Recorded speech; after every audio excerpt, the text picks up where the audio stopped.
Barbie Forteza nagulat sa ginawa ng mommy ni David Licauco. Ano ito ating alamin?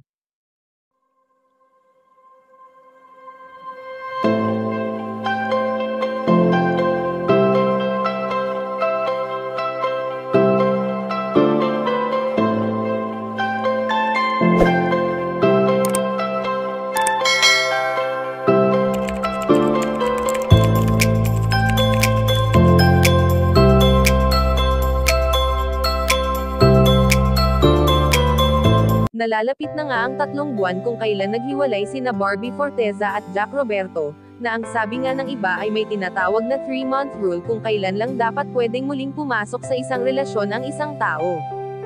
Bagamat wala sa Jack B ang sumaway sa sabi-sabing ito, kaya naman marami ang humahanga dahil sa kabila ng kanilang pagiging single ay dito ay mas sumasaya sila lalo na at nagagawa nila ang mga nais nila na walang ibang iniisip. Alam naman natin kung gaano nagiging blessed ngayon si Binibini, dahil sa pag-arangkada ng career nito na talaga namang lalong umingay sa mundo ng showbiz. Samantala ayon sa aming impormasyon na nakalap na nagulat ang dalaga sa ginawang ito ng mommy ni David Licauco na kanyang katambal sa lahat ng bagay.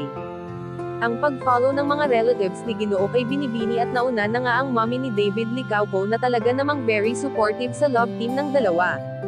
Pagbibiro pa nga ng mommy ni David Licauco ay talagang gusto niya si Barbie Forteza para sa kanyang anak sa totoong buhay at hindi lamang sa mga teleseryeng ating napapanood. Ang maging masaya ang mga anak ay talagang nagbibigay ligaya rin ng lubos para sa magulang, dahil wala itong ibang hiling kundi ang maging maayos ang buhay ng bawat isa. Kayo mga kachika, anong masasabi nyo dito? Please leave the comment and don't forget to subscribe.